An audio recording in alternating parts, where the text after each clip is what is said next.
Hello and welcome to the Rejuvenated Woman Podcast, a very special podcast episode today as it is our first release. I am Cathy Kerryn and I'm here with Kerryn Smith, the co-founder of Rejuvenate Pilates. How are you, Kerryn? Hello, Cathy. I'm well. How are you? I'm very, very well. I'm so excited.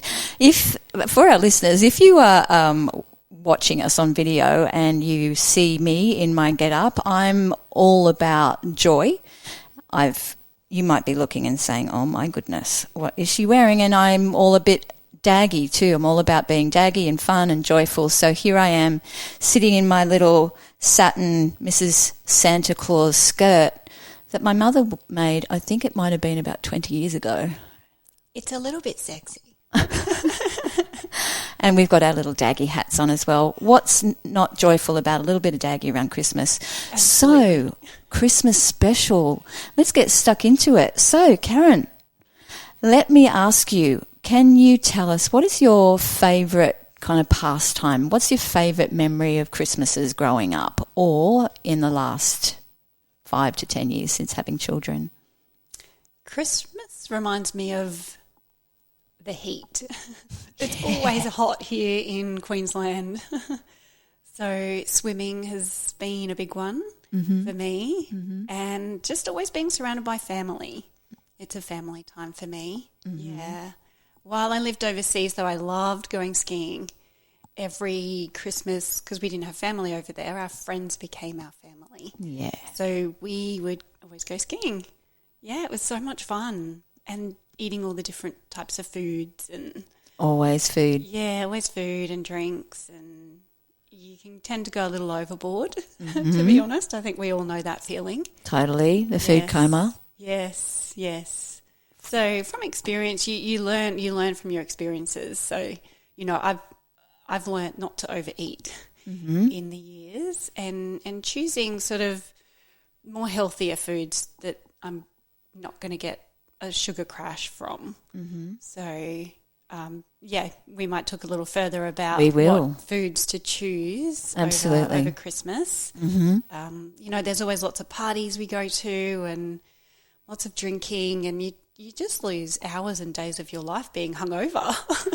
It's so true. Not worth it for me anyway. So it's good to have fun and find that balance. Life is all about a balance. Yep. Yeah, we'll talk about that. I remember with that question, I was thinking, what has been my favourite pastime Christmas? And there's been many. I do agree that it's always hot and stinking hot. As a child, my parents would have an open house, so anyone that didn't have family or that, you know, were overseas or, you know, were single, didn't have a significant other, we would have an open house. So very, very big Christmases, which also carried down from my grandparents. But then when my parents passed, we just kind of did things on our own and also with my siblings. And it can be a little bit challenging when you can meet with family or friends that you're not in alignment, which we'll also go into.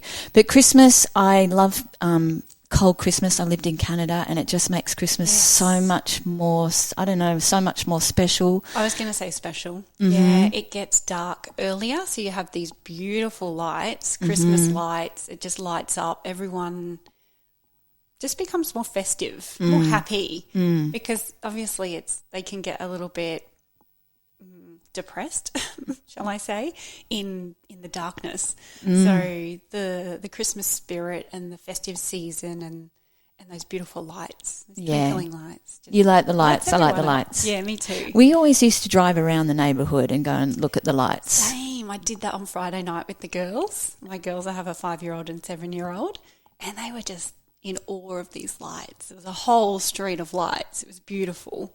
It's amazing what people do and the extent they go to. I know. I'm like, that's got to be expensive to have all those lights. Thank goodness for solar lighting now. There's solar charge. Yes, exactly. Yeah, I'm all about the lights too. I love that. But, you know, and Christmas, I think it's never the same when your kids are grown up. When you've got little ones and they bring the magic and the spirit of Christmas, you know, I love that. And it comes with sadness, you know, if you're listening to this episode, and you might not enjoy Christmas for whatever reason, and you might have family away. And I have my son away, and this is going to be the first Christmas without him with us, so this is going to be challenging, but he's doing what he wants. But it's those, I guess, when those close to you aren't with you at this time, and you may not celebrate Christmas, Happy Hanukkah, for any other celebration or traditions.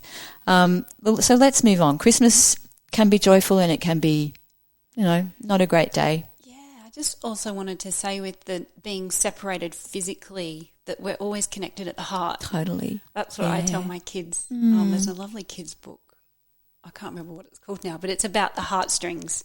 And so when you tug on your heart, you can feel it wherever you are. So I do that with my kids, and even as a grown adult, you can do that with your older kids or family that is more distant. You can still think about the energy and just thinking about them. You're still connected in that sense. Yeah, and you can also make time for, modern technology these days is amazing. Hallelujah for modern technology. Yeah, sometimes. FaceTime, sometimes. Until but FaceTime, Zoom, Yeah, so making a special time for that where you can, even sit down and have a cuppa or something special. Yeah. Post something in the mail, a gift, and have them open it when you FaceTime on Christmas Day. We did that. We did it a little bit earlier yesterday. Nice. Got the gift. Thank goodness the package arrived in time for Christmas. And he said, do I wait for Christmas or do I open it now? And I'm like, well, what do you want? So, yeah. He was too excited. I'm glad he did, because he definitely needed the thermals. Practical. Yeah, totally. And it's sending a Christmas card. That tradition of Christmas cards has kind of gone out the window. I still receive a couple. I send a few for family, maybe not so many friends that I used to. But a call on Christmas morning, Christmas Eve, reaching out to that loved one again that may not be having a meal, or, not having a loved one, or they just want to stay at home, whatever. Let's connect and connect from the heart. I love that. Absolutely. Let's move on to food, because these celebrations, and in the States it comes from Thanksgiving. It's, they're preparing so early. So let's talk about food, glorious food. I absolutely love preparing festive dishes, and particularly for Christmas. I don't go overboard, or maybe I do, but even when you're making alternative, when I say alternative, it's alternative options. So rather than having processed sugar, for example, a white table sugar, caster sugar, having a rapadura or a coconut sugar, or even maple syrup and honey, you can still go overboard. A lot of dates are in raw treats, and dates, they can still add up. Yeah. They're really sweet too, those dates. There's a lot of sweets, I think. So when you mentioned that you have learnt that to not overindulge now, Kerryn, what do you do? How have you stopped yourself, or how do you measure when you're done? I look at the food on the table, the spread, and it's massive. So I'm like, actually, I don't need all of that. I'm just going to have the 2 or 3 things that I really want to have.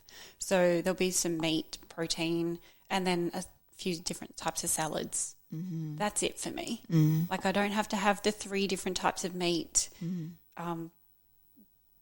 the extra dressings and all the dishes. I just find what I love to eat, and I'll just choose that. And then also just keeping in mind the portion of food on my plate, that I don't have to fill it or pile it up. It's just what I feel like eating on the day. And because it's summer here, it's so hot, I actually don't need that much food when it's so hot. I'll drink more water, and I'll have some fruit as well as some snacks. I do indulge a little bit. I love rum balls. That's my weakness. My mum knows that. But it's dairy, so I actually can't eat them now. So that kind of saves me a little bit. But I could make alternatives. Did you say I'm having a light thought bulb. there? It was a cloud above my head, and I was in the cloud thinking, I'm sure I have a recipe for an alternative run ball. You have to share it with me. Yeah, there's, please. There's plenty of options. We just, There is. Yeah. And I love dates as an alternative as well, protein balls. Mm-hmm. I have a few, I'm just working through some health issues and have some food intolerances that I can't eat. So coconut is one of them. I'm bummed about that one. Avocado. I'd be bummed too. Oh, yes. So it rules out a lot of alternative recipes that I had in my collection. All coconut products? All coconut. Wow. Yeah. Working through that one. Yeah, we won't One day I will get there. I was going to go down there, but we won't. We'll leave that for another episode because it's about Christmas. Yes, it's about joy. Right. Cheer. Okay, so I will share what we love about protein. We're meat. Okay, my husband's Irish, and we have a hot meal, which is devastating in the kitchen when you're in the kitchen. You know what I'm talking about, listener. You know what I'm talking about. And usually it's one person that does a lot of the work. Yep. The cleaning, the prepping. It's amazing how much work we go into the whole, I guess, presentation of our home as well. When someone comes over, I think my son said to me yesterday, I was doing the whippersnippering over the weekend, and he said, Mum, the guests really aren't going to look at that patch of the grass that really isn't level with the others. But, it's just you got to go with the flow. But anyway, so we like a good protein. So I always try to track down a raw green ham. Now, that's not green eggs and ham. It's a green ham, an organic ham, and it's something that has not had or been treated. It hasn't been smoked. It hasn't got the nitrates in it. It hasn't got the sulfites in it. It's just been sitting in brine, and my husband will boil that, and then he will put the cloves and the mustard and the honey. It's so amazing. It really is. And it's hard to come by.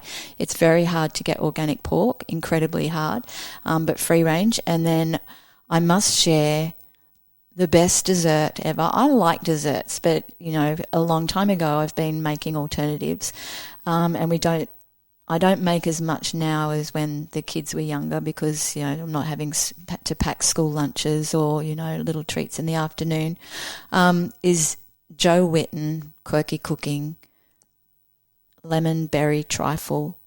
It's gluten-free.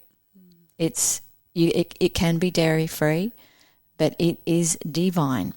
And I love that.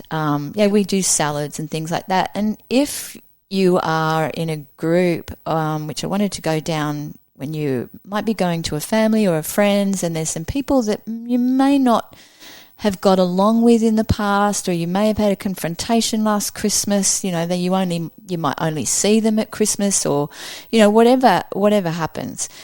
It can be stressful for a lot of people around the food situation. Okay, so your values, what is important to you. So you were sharing, Kerryn, that you just like a protein and a bit of salad. So we all have our choices and our likes and dislikes, but we also, when it comes down to our values, some of the food that is presented on the table in that beautiful big spread may not sit with us. It may not respond well to us, like you were just sharing that you don't like all coconut. You have an intolerance to coconut. I love it. I just can't eat it. Right. Yes. So what happens when we eat it, when we love it, and we really shouldn't? We pay the price. We do. We pay the price. So what I'm all about is really listening to your body. So if there is a food that that does not sit well with you, and for me it's alcohol. If I indulge, I know that I'm going to be hopefully not hugging the porcelain bowl the next day, because that's what used to happen. That's one of the reasons why I gave up. But it's just having the choices. And if someone is pressuring you or judging you for your choices, then either one, they're not understanding where you're coming from and why you can't eat that. And the solution is bring your own food. To cut it down really short, bring your own food. Not only does it help you and you know what you're going to be eating, but it also is a contribution. It's sharing. And I think, I'm getting tingles again. Oh, I love that. This is what Christmas can be about as well. It is coming together, and in traditions, in cultures, we come together and we contribute, not rely on one person doing everything and running themselves into the ground, and then they get to 9 o'clock and they finally put their feet up. That was a great Christmas. But, it's joyful. We want to kind of do that. Yes. Let's talk about alcohol. So I just mentioned that I haven't had much alcohol, or I gave up alcohol.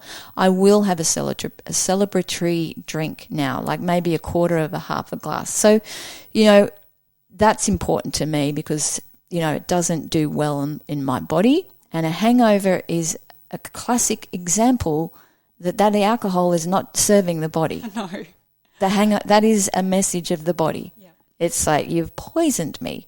Okay, so this is no judgment because, I used to drink and, I will still have a beautiful glass of wine with my meal on Christmas Day.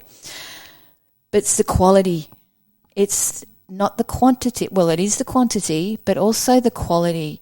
So if you want to drink a beautiful drop and not have so many effects the next day, of course you'll have effects if you mix, if you drink on an empty stomach. Champagne breakfasts. Do you have a champagne breakfast? Have the champagne with the breakfast after the food rather than before the food. This is going to, having some protein and fats, with your alcohol. So, if you have your hors d'oeuvres, prawns with your champagne, make sure you're eating so you're not going to deplete your system. If you don't eat, then you end up craving more sugars in the afternoon as well. Okay, I would choose or recommend, this is my opinion and what's worked for me, is choosing an organic wine because the grapes haven't been sprayed with nasties, and a preservative free, because it's usually the preservatives, the 220s, 221s, the additives, the sulfites that create that headache and that nausea feeling. And then we mix, we have a shot, we have a rum, we have an Irish coffee at the end, after all that.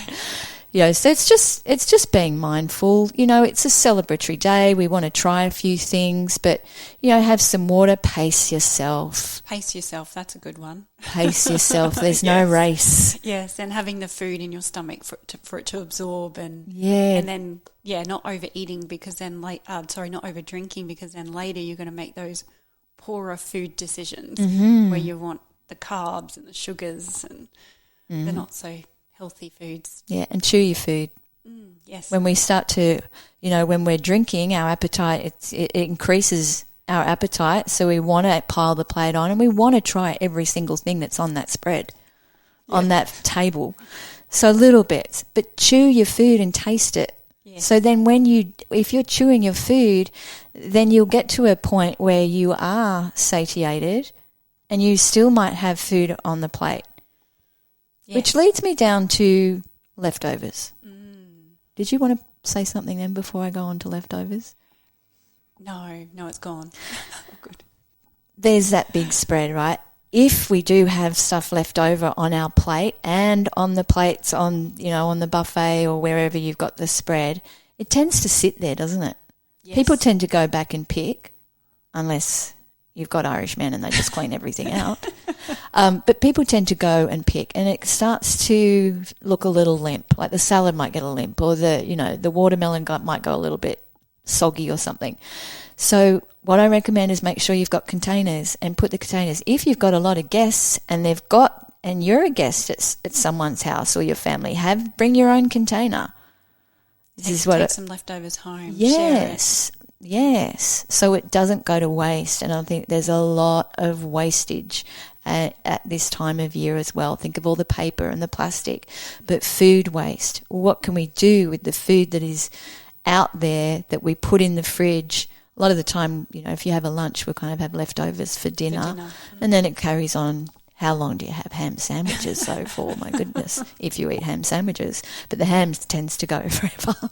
It does. Again, if you don't have Irish men though, they clean it up. But it's having leftovers, cook them up for like a bubble and squeak. In Austria, I've forgotten the name of it. something gosh. They fry the leftovers like potatoes and onions and bacon. You can put your turkey in or your ham and fry an egg on that in good fats. And you that's listening out there, you might be going, oh, so much fat. But that's, this is kind of good sustenance. If you need soakage from that, that's a good hangover recommendation as well. So go easy, pace yourself, chew your food. Yes. I think also you could, even if you've got a lot of food and you're even not so much in the country but more the city maybe, is giving your leftover foods to homeless people. I don't know if there's many homeless people in the country, but I'm sure there's less fortunate people around, so you can always give to them. Yeah, pop in a little container, give it to them. Yeah, and this is why also I've carried on that tradition of having an open house. So we've got new friends up in the coast that don't have family that also move, so we're coming together. So it's I know a few people that do that. Yeah, open house. Some of my neighbours don't have family, and they'll all go around to one person's house for Christmas. It's so lovely. It's just building that community. Yeah, and when you're sharing with the heart, or gifting from the heart, connecting from the heart, maybe going to do a service feeding the homeless on Christmas Eve or Christmas morning. Buying something for someone, or, you're in a newsagent and you see someone and they go to, buy them the Christmas cards, or, buy them a scratchy if you're into that, whatever. It is a beautiful time of sharing, connection, gifting. And just giving. Yeah. But it doesn't have to be on one day. No, that's right. Let's share that love. Yes. Those heart connections all year round. All year round. We can wear Santa hats all year round. It might get a bit hot every day in summer. Oh, very hot. Very, very hot. Very, very, very hot.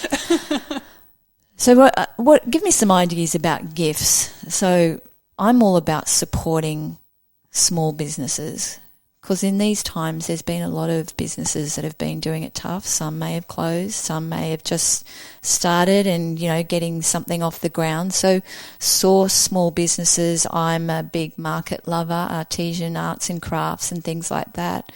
I think it's just from the heart that counts, right? Yes. And I think also useful gifts as well, thinking about if someone's actually going to use that gift.